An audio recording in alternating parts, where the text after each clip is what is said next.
Ampifaliana indray ry mpiara-mianatra rehetra no iaonana aminareo amin'izao sabata izao. Faliny fo satria mbola men'Andriamanitra fitsarana isika. Azoko antoka fa mbola tehirizin'Andriamanitra ao anatin'ny fahasalamana ny tsirairay avy, ka raha iaraka handinika ny lesona isika mianakavy dia mba hitondra soa sy fitahiana ho antsika rehetra ny leson'ny sekoly sabata. Tonoana manakariva ho anao sy ny ankonanao ny fiadanan'ny Tompo. Miaraban'izy mirahavavy indray. Tafahoana soamatsara indray amin'ity fiarahamandinika ny leson'ny sekoly sabata ity. Mialohan'izany anefa dia andeha isika iaraka iombona amin'ny vavaka. Iaraka hivavaka isika. Tompo Andriamanitra rainay tsara, mbola midera sy misaotra sy mankalaza ny anaranao izahay. No tompontsoa lehibe izay omenao anay, ahafahanay mbola mianatra eo an-tongotrao indray ankehitriny. Mangataka ny fanainao masina izay Tompo, hanazava ny sainay, ka aoka izay mahasoa anay rehetra dia ho voarainay indray androany, noho ny amin'ny anaran'i Jesosy. Amen. Amen. Ataovy eny am-pelantananao ary ny lesona. Ataovy eny am-pelantananao ny baiboly. Iaraka andinika ny lesona faha-efatra isika. Nampitondraina ny lohateny hoe ilay ady ao ambadiky ny ady rehetra. Mbola mitikodina bokin'ny Josoa moa isika. Ilay leson'ny finoana. Ny bokin'i Josoa dia tena izay leson'ny finoana izay hatrany hatrany ianarantsika izany. Misy ny andinina tao tadidiana toy ny mahazatra dia ny tsy anjery izany izay voasoratra amin'ny bokin'i Josoa toko 10. Ka ny andinina faha-efatra ambin'ny folo natao izy ireny mba iraikitra ao am-pontsika ka ilaina amin'ny fotoana anankiray izay tsy am-pontsika fa ao am-bavantsika ireny. Tenenga dia andesika ananteraka izay andinina tao tadidiana izay. Tsy anjerintsika Josoa toko 10:7. Ary tsy nisy andro tahaka izany na tany alohany na tato aoriana izay nenohy Jehovah ny fiain'olona, fa Jehovah niady ho an'ny Israely. Ry mpiara-mianatra namana isany, raha eo mpamakiana bokin'i Josoa isika dia ahitantsika fanafiana miaramila mahery vaika izay notanterahana araka ny baikon'i Jehovah. Tanterahana tamin'ny anaran'i Jehovah. No tanterahina tamin'ny fanampian'Andriamanitra. Izany hoe Andriamanitra mihitsy no milaza fa fanapahan-keviny ny filosoana eo amin'ny ady anankiray. Tena Andriamanitra mihitsy mampiditra an'izay hoe tokony hisy ady atao. Ary kanefa izany toe-javatra izany dia mampieritreritra hoe ahoana no ahafahantsika mahazo saran-tsaina ilay hoe Andriamanitra be fitiavana kanefa mamporisika antsika hiditra ao anatin'ny sehitry ny ady. Ary ny zavatra misy anefa dia izao, ny vahoaka an'Andriamanitra mihitsy no ampidirin'Andriamanitra ao anatin'izay ady izay. Izay no resadresantsika izy mirahavavy, ho resadresantsika mpiara-mianatra rehetra izay toe-javatra izay. Ho zarentsika roa ilay dindinika fanaovantsika eto androany. Ny fizarana voalohany dia ahitantsika ireo atoko roa izay miady. Dia ny faharoa ahitantsika ahoana re ny paikady etrehana an'izay ady izay. Averiko ny mandeha ady. Miatrika an'izany ady izany. Ianao miatrika an'izany ady izany isika rehetra.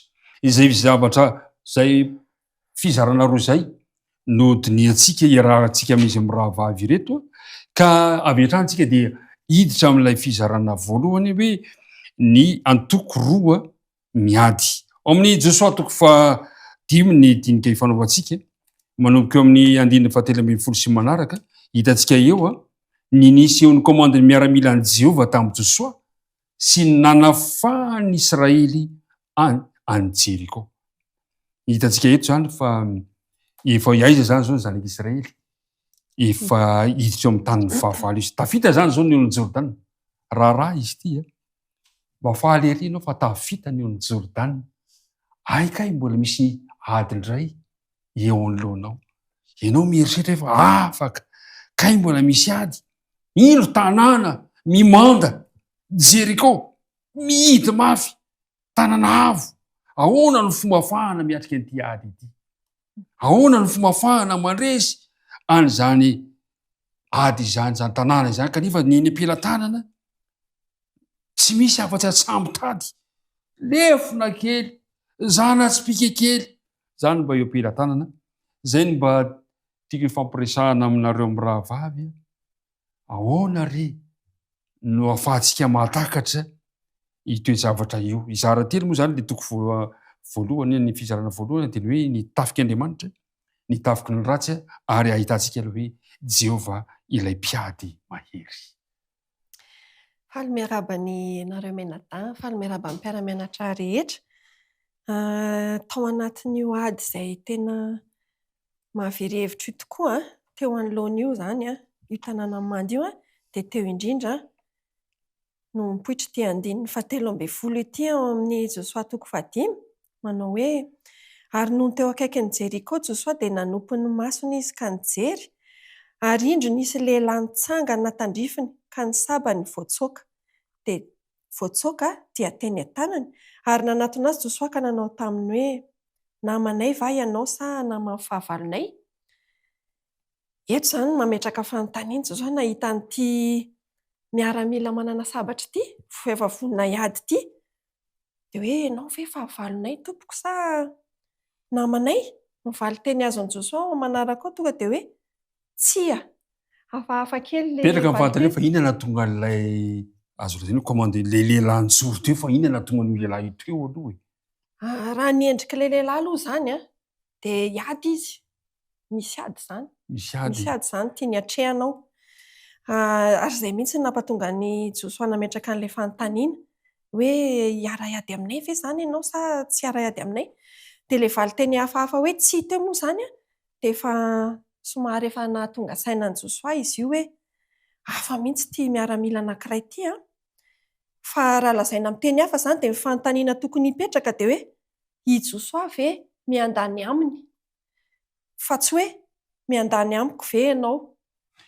Ry mpiara-mianatra namana isany ny eto izany dia fantatsika tsara fa hoe nanompo ny masony Josoa. Dika ny hoe nanompo ny masony Josoa eto ny andrandra ny vavaka izy, nangataka io Andriamanitra inona no ataoko amin'ity tanàna mimanda ty? Ahoana no ataonay amin'ity? Ary dia namaly ny vavaka teo an'io Andriamanitra. Indro nalefa n'Andriamanitra ilay commande ny lanitra. Ao amin'ny tohiny dia izao no ilazany azy, iza izany ty tonga teo ity dia ilay hoe commande ny lanitra izao no ilazany azy ao amin'ny Josoa 5:12. Ilay valiteniny efa ny lazaindra vavy-tasy ilay hoe tsia hozy izy dia hozy izy hoe tsia. Fa iza izany izy? Izao hozy izy dia commande ny miaramilan'i Jehova ka tonga ty ankehitriny. Eto izany dia commande ny miaramilan'i Jehova. Ilay commande izany raha ny dia ny azo nandikana ilay hoe commande dia manondro mitaritafika mandrakariva izany commande izany. Ary ny tafika indray ao amin'ny soratra masina dia manondro ireo miaramila. Any an-danitra izy dia anjely maro ary na hoe zavatra eny amin'ny lanitra. Izy izany ilay commande ny miaramilan'i Jehova, commande ny anjelin'ny lanitra izany tonga teo amin'ny Josoa. Tohany dia izao rehefa nahita azy Josoa dia nikohaka tamin'ny tany Josoa ka nanao taminy hoe inona no lazainao amin'ny mpanomponao tompoko lahy? Niankohaka, naneho fanetretena ary nahatsapa fa Mikaela, Jesosy mihitsy ty tonga hanampy azy ity rehefa niandrandra ny vavaka nanompo ny masony tany an-danitra izy. Sakia metraka fanontaniana kely aminao mihitsy ny vatana ilay fanontaniako. Ara-dalàna ve ny fanontaniana petraka Josoa hoe namanay va ianao sa naman'ny fahavalonay? Ara-dalàna ve ilay fanontaniana? Amiko aloha izany ara-dalàna ilay fanontaniana satria efa somary nisavorivory izany ny sain'i Josoa teto nanatrika an'ilay mandany Jeriko hoe inona ny ty atao ity hito nefa atao misy miaramila mitafiadiana tonga hanampy sa manakory? Ia, misora-betsaka tamin'izay fanontaniana izay, fanontaniana izay fa ny zavatra mahafinaritra izany dia izao hoe ilay nitenin'ny namantsika tato hoe nikohaka Josoa, dika ny hoe nikohaka izany dia hoe manaiky izay lazainao androany dia ekeko vonona hanaraka, ekeko daholo izay toromarika omenao. Ry mpiara-mianatra namana isany manahoana ny fihetseham-ponao raha tsapanao tokoa fa eo Andriamanitra vonona ny hanampy anao. mitaridalana ho anao ao anatrehny ady izay atrehanao. Movety tsy mampahery antsika izany. Andeha ho jereva antsika indray ary. Zay le tafika voalohany, ny tafiko ny lanitra, Mikaela, Jesosy io. Le anankiray indray ary hitantsika eto, le antoko faharoa miady. Fantatsika tsara fa raha misy ny miady dia misy ny andaniny, misy ny ankilany. Le andaniny zany zao eto dia ilay commande ny miaramilan'i Jehovah. Andeha ho resahantsika indray ary. Nareo mirahavavy ihany ny resaka azy. Inona indray le ankilany, lay antoko faharoa amin'ity ady ity? Ilay ankilany dia izao, raha teo amin'ny Josoa aloha izany, Josoa sy fangatahany Josoa dia andeha hanafika any Jeriko izy. Izy zany no ady ho atrehan'i Josoa. Fa nefa kosa nisy ny etombohan'io ady io. Dia iny zany no tena ady lehibe goavana. Dia ny vakiantsika ao amin'ny Apokalipsy, Apokalipsy toko 12.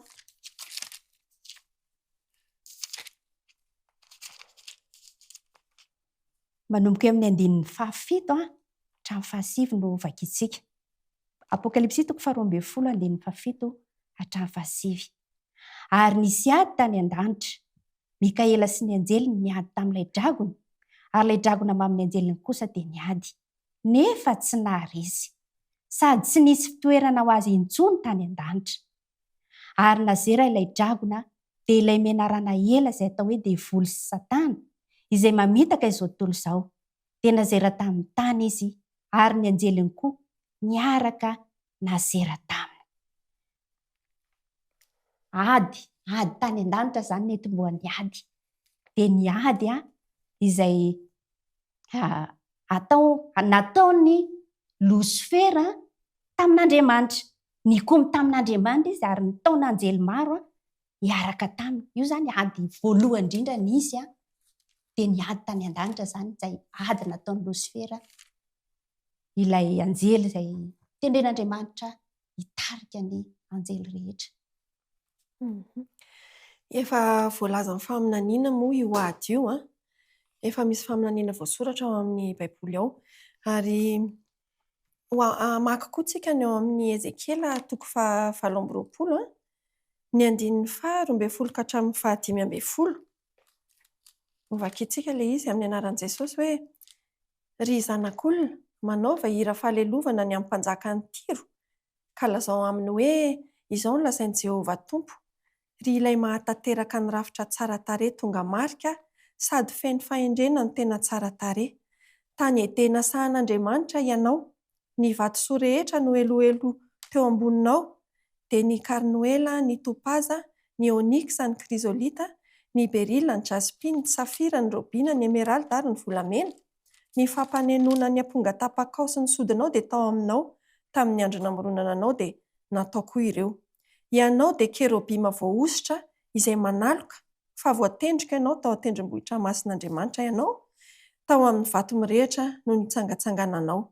Tsy nanantsiny ianao tamin'ny alehanao hatramin'ny andro namoronana anao ka mandra-pahita eloka tao aminao.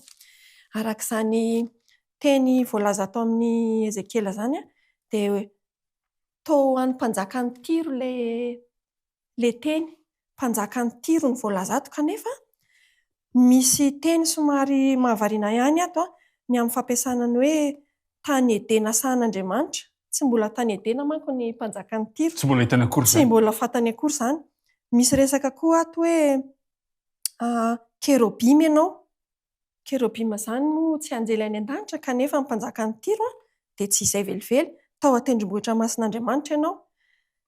Io zany dia mahatonga antsika hanao tsoakhevitra fa faminaniana ny amin'ny ilay anjely lavo ity teny natao tamin'ny mpanjakan'ny Tiro ity. Ary eo indrindra no mitombina ilay valitenin'ilay commande miaramilan'i Jehovah hoe tsy, satria zany misy ady lehibe lavitra noho ny ady natrehan'i Josoa. Misy ady ao ambadik'ilay ady natrehan'i Josoa. Ary eto dia hitantsika mazava fa ady ara-panahy ilay izy. Ilay mpanjakan'ny Tiro eto araka ilay faminaniana zany dia i Satana mihitsy. Satana ilay anjely lavo ka eto izany dia hitantsika taratra ilay ady hoe iza izany ilay ankilan'ny miady amin'Andriamanitra. ilay komandy miaramilan'i Jehovah zany a dia tsy inona fa komandy a hiady a amin'ny tafika Satana.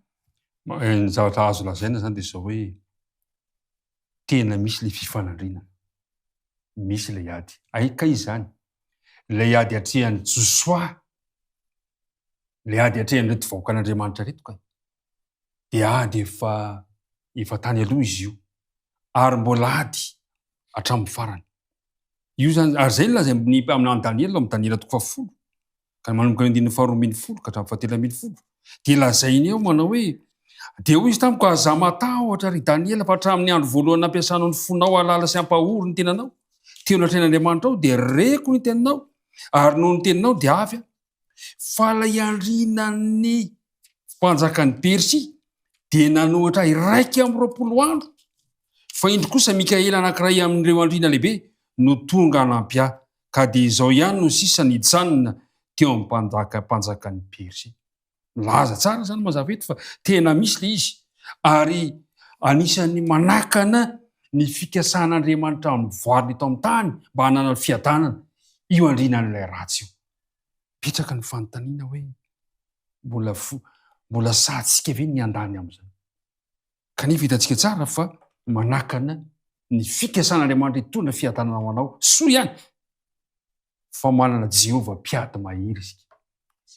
Zay ny mahafinaritra, manana Andriamanitra mpiady mahery isika ao anatrehan'ilay antoko roa miady zany dia ny tena mampahery ary ampahireziko anao mpiara-mianatra ny lesona sekoly sabatandroany dia ny fahafantarantsika fa Jehovah dia mpiady mahery. Fantatsika tsara fa tany Egypta ny zanak'Israely dia adinon'izy ireo no nivavaka tamin'Andriamanitra. Fa lasa taona naraka ny fivavahan'ny Egyptiana izy dia nipotra ny olana ary nanjavozavo tamin'izy ireo ny fahalalana n'Andriamanitra. Hitantsika tsara fa nitaraina izy ireo tany Egypta. Ary efa nitaraina dia inona zavatra nitranga any bokin'ny Ekisodosy 2 nandre Jehovah, nahatsiaro azy ireo Jehovah, nahita Jehovah ary vonona Jehovah hamaly ny fivavahany fangatan'izy ireo. Ahoana indray ny azo mampahirezana ny mpiara-mianatra rehetra ry izy miravavy mikasika an'ity hoe Jehovah mpiady mahery. Aloha ny idirantsika fizarana faharoa hamaranantsika azy. Raha ny marina dia miady amin'ny ota mihitsy Andriamanitra e. Fa tsy miady amin'ny olombelona. Fa tsy miady amin'ny olombelona. Izany hoe Jehovah zany tsy tia fahotana. Dika izay miady amin'ny Jehovah mpiady mahery azy dia miady mba hanohitra ny fahotana, hanafongana ny fahotana sy ny faharatsiana ary tsy ho leferiny mihitsy izany hoe hamongotra izany, tsy hanaikoresy izy zany ary efa voalaza moa izany fa efa mpandresy izy. Dia ireo anjely ravo rehetra, ny olombelona izay fikitra amin'ny fahotana tsy maneho-kiovana dia ho haringan'Andriamanitra. Ny anjely, ny olona fikitra amin'ny fahotana ho haringan'Andriamanitra koa. Izy zany maneho ny hoe heriny mihitsy izy zany amin'izay hoe maha Jehovah mpiady mahery azy zay. Misy anapiko kely ilay izy hoe ohatra antsika ray aman-dreny mananjanaka ihany io tena tiantsika ilay zanakitsika ka misy mandratra io zanakitsika io na misy mamono io zanakitsika io dia tsy alahelo ve tsika dia tsy ho tezitra ve tsika dia mba hanao izay hampisy rariny sitsiny amin'io zanatsika io dia Andriamanitra koa ve tsy mba manana zo hiady satria manko mety mieritreritsika hoe Andriamanitra be fitiavana ve dia miady ve dia manana tafika ve dia sahala amin'izay kanefa tena miady mihitsy ho an'izay tiany Andriamanitra satria eo zany ilay nisy an'ilay ady amin'ny ratsy. Izay zany ilay ady ao ambadika ilay ady rehetra. Ary ady io mbola mitohy. Mbola mitohy satria mbola eo ny ota, mbola eo ny faharatsiana. Ka mameraka fanontaniana vie eto hoe azoko atao ve tsy mandray anjara anatin'ilay ady? Azo atao hoe tena za kosa aloha matahotra an'ilay ady fa aleo tsy hiditra anatin'ilay ady Andriamanitra. Tsy maintsy mandray anjara anatin'ilay ady sika fa ao amin'ny amin'ny taridalana amin'ny lesona dia misy azao eo amin'ny pejy 30 dia amin'ny paragrafy farany indrindra. Hatramin'ny fotoana nidiran'ny ota teo amin'ny fiainan'ny olombelona dia tsy misy olona afaka milaza ny tenany ho sady tsy momba ny atsy no tsy momba ny aroa. Tsy maintsy miandana na amin'Andriamanitra na amin'ny ratsy ny olona noho izany araka io fomba fijery io ny fandringanany kananita dia tompo maso ny amin'ny fitsarana farana. Tsisy zany safidy, tsisy zany hoe za tsy andany fa tsy maintsy manao safidy. Dia tsy maintsy miady zany. Tsy maintsy miady izany kanefa moa ilay efa hitantsika tany aloha amin'ny efesiana 1 tsy miady amin'ny nofo aman-dratsika ka hoe haka sabatra sy kobay. Dia inona ro paikady ary hitrehana ilay ady. Izay ny idirantsika ny fizarana faharoa ry mpiara-mianatra namana isany. Hiditra indray tsika zany izao amin'ilay hoe inona ary ny paikady hitrehana ilay ady. Resy lahatra zany tsika izao fa misy ny ady. Resy lahatra zany tsika izao fa misy antoko anankiroa fanandrina dia ny miaraka amin'Andriamanitra sy miaraka amin'ilay ratsy. Petraka fanontaniana hoe hiaraka amin'Andriamanitra ve isika sa hiaraka amin'ilay fahavalo? Hiatrikady zany tsika izao. Zaho manko saika manieritreritra hoe aloha mba tsy hiatrika an'ilay ady. Aika tsy maintsy miady ahoana ary no mba taridalana, inona mba torohevitra omena antsika tsirairay avy ao anaty teo, inona no fomba ataontsika hiatrehana an'izay ady izay satria fantantsika tsara tany Egypta. Latsaka katerena ny vahoakan'Andriamanitra. Eo aloha ranomasina be. Ao aoriana miaramila fatezitra manenjika vonona ny hamono anao. Dia hoy izy ny olona hoe aloha miverina, aloha mibaboka. Tamin'izay fotoana izay nefa fantantsika tsara fa hozy Mosesy hoe aza matahotra. Inona ny antony mahatonga ny Mosesy samy teny an'izany? Aza matahotra. Ary mandraka ankehitriny dia miverimberina foana eo amin'ny fiainan'ny olona izay ampahirezina aza matahotra. Fa nahoana no samy teny izay teny izay Mosesy teo an'ity toe-javatra izay tena hoe mafy indrindra ity.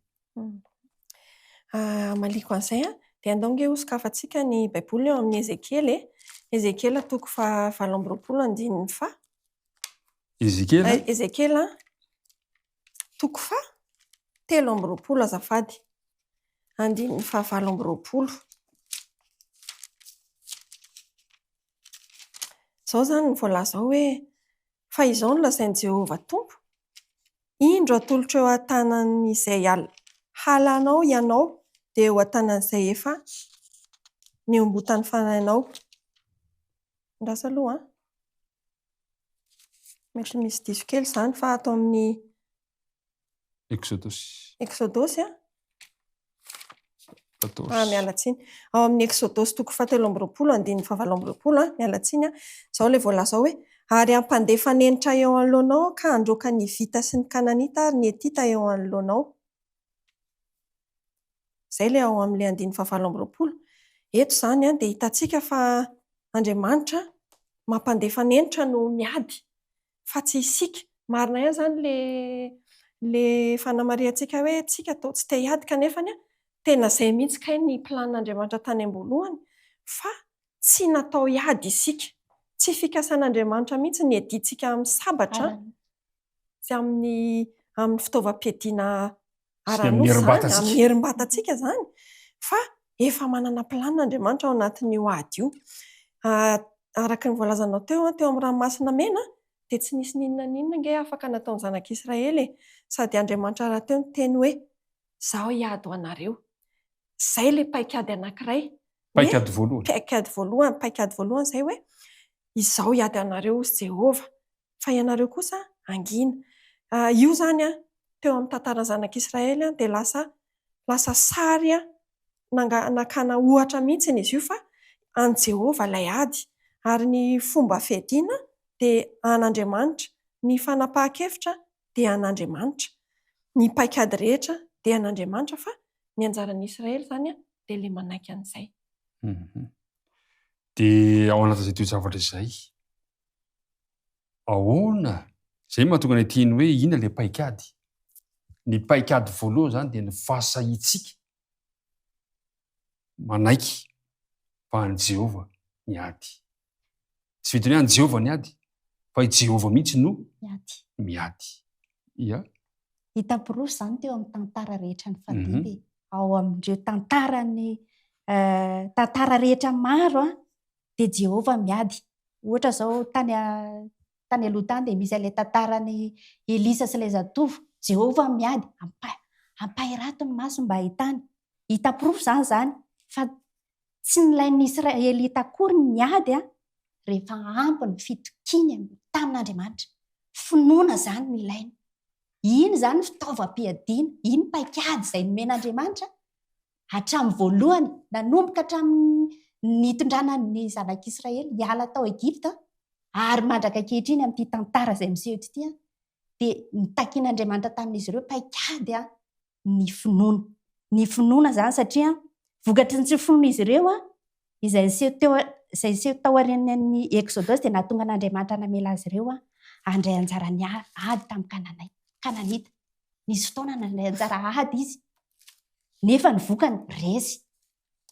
Dia tahaka ny tsy nilany izy ireo koa namoaka sabatra na hoe ilay ny ray na dia ray aza tamin'ny Egiptianina nandritra ny fanafana azy tany Egipta no mbola tsy lana koa ny fitaovam-piadiana fa ny finoana sy ny fahatokinana an'Andriamanitra irery ihany. Iny zany ny tena fitaovana sy paikady izay nomen'Andriamanitra ho an'ireto zanak'Israely reto. Ny nahafantarana moa fa tsy ampy finoana reto vahoakan'Andriamanitra dia izy ireo ny monomonina.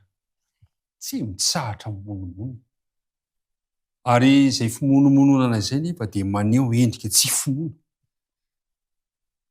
Tsy nanjara ohatran'ny vao menomenina izy dia tsy fantatra izy ireo fa Andriamanitra ke no mitantana azy. Ary vokatra toe-javatra izay dia niatrika ady izy ireo. Izay ny paikady voalohany. Ny paikady voalohany zany zao dia hoe any Jehova ny ady, Jehova no miady. Mbola misy paikady hafa ve ahafahana miatrika an'ilay ady? Ia.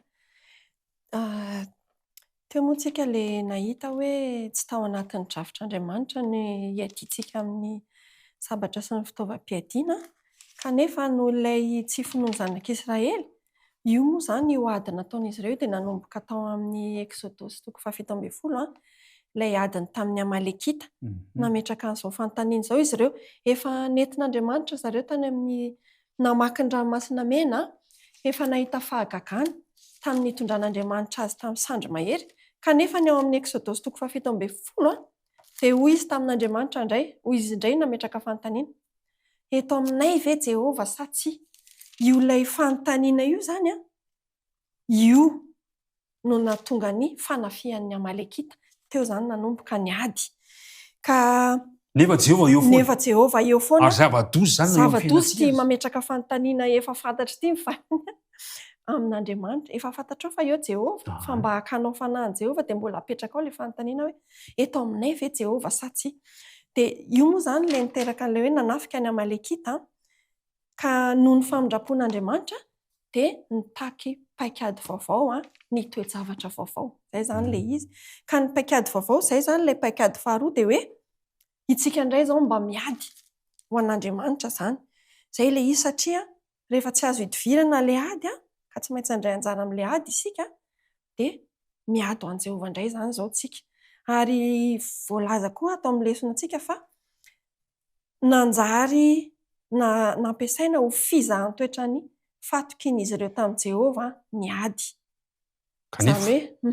Kanefa tsy nanary azy ireo. Tsy nanary azy Andriamanitra. Tsy nanary azy ireo Andriamanitra. Ka tao anatin'ny ady mihitsy moa no nampahafantaran'Andriamanitra anazy fa tsy nanary azy Andriamanitra. Hitantsika moa zany tamin'ny amin'ny Josué toko fahinana no ahitantsika izay tantara izay fa tamin'ny alalan'ny finoana fa manatrika Andriamanitra no nandravana ity manda ity. Eto zany no ahitantsika hoe natoinona mety manda eo anoloantsika na iverintsika tahaka ny ahoana ny ahavony sy ny alaibe dia araka ny voalazanao telo hoe ny tsy fampiny ny finoana manimba zavatra eo amin'ny fiainantsika. Fa ny fahampiny izay kosa dia mitondra antsika makany amin'ny fandresena. Ka ny paikady faharoa resantsika zany dia izao ny safidiko. Ny safidinao, inona no safidy raisinao amin'ity androany ity? Inona no azontsika lazaina marana antsika ny tindinika androany satria resaka eto fa ny fotoana moa manapitra ihany. Dia ny namako ato no asaiko manolotra amin'ity fahavoloany dia ny namako ato dia fitentsika izany rehefa avy eo. Safidy izay tsara indrindra dia ny safidy hiandany amin'Andriamanitra. Tsy maintsy mandray anjara tsika, tsy maintsy mandray anjara amin'ilay ady, kanefa kosa dia ny finoana fa mpandresy, ny finoana fa tsy maintsy ho tafita amin'ilay ady dia dia izay no fandraisantsika anjara amin'ny fiandaniana amin'Andriamanitra ary safidy tsara tokony ho raisintsika. Ny ahy koa izany hitako hoe marina tsara mihitsy izay ary miombo-kevitra amin'izay ny hanampiako azy fotsiny dia hoe soa ihany tsika fa nomen'Andriamanitra safidy malalaka fa tsy nataony ohatran'ny hoe milina fotsiny tsika ka hoe tsy maintsy manaraka baiko anankiray efa voamanao anatin'ny firafitry ny ati-dohantsika ao fa manana safidy isika ary izay safidy izay koa dia azontsika ampiasaina ho amin'ny tsara. Misy ny sasany mety ho afaka mampiasa azy ho amin'ny ratsy fa isika kosa dia andeha hampiasa azy ho amin'ny tsara. Eny ary isorako ianareo mirahavavy miaraka teto isorana ihany koa ianao mpiara-mianatra ny Jesosy Koly-Sabata raha fitinina vetivety izany izao hoe misy ady eo anoloantsika eo. Feno ady ny fiainan-tsirairay avy kanefa na izany na tsy izany aza tiako ny hampahery anao fa eo am-pelantanan'ny Tompo, eo am-pelantanan'Andriamanitra ny fombiazan'ny adiny tsirairay avy. Eo am-pelantanany. Eo am-pelantanan'Andriamanitra ny fombiazana rehetra. Kanefa mety hiova izay endrika izay raha toa ka tsy manam-pinoana. Faharoa dia tena tiana ihany koa nametraka antsika hoe sambatra isika manana an Jehovah hiady ho antsika. Manana hery, mampahery antsika tsirairay avy fa tsy mbola nandao antsika Andriamanitra. Isika no indraindray maninona no mandao azy. Andriamanitra tsy handao anao. Ry mpiara-mianatra namana, ny tompony hombanao hatrany hatrany ka eo amin'ny ady hatrehanao eo amin'ny fiainanao. Na mafy toy ny inona aza, na dia toy ny nanatrehan'ny zanaka Israely ny Amalekita aza, na toy ny nanatrehan'ireo vahoakan'Andriamanitra teo amin'ny manda ny Jeriko aza, dia hitantsika efa nandresy ny vahoakan'Andriamanitra satria nametraka n'Andriamanitra teo amin'ny fiainana izy. Iriko indrindra isika tsirairay avy noho ny fahasoavan'Andriamanitra, noho ny fahasoavan'i Kristy dia mba metraka n'Andriamanitra ho mpiady mahery eo amin'ny fiainantsika isika. Ny ary ho faranantsika amin'ny lalana bavaka izao dinika izao. Tompo tsara indrindra misaotra anao izahay noho ny fotoana mamy izay nomenao anay na fanenan-dinika ny teninao androany. Ampitoera teny anatinay ny sakafo sahaza ao anay tamin'ny alalan'ireny teny rehetra reny. Ny tsy fahampiana kosa Tompo ianao no ameno ny mbanga ao anatinay. Dia apetraka-pelantananao ny tontolo ny sabata izay mbola ho hatrehanay. Ny vavaka tononona sy angatahana noho ny amin'ny anaran'i Jesosy. Amen.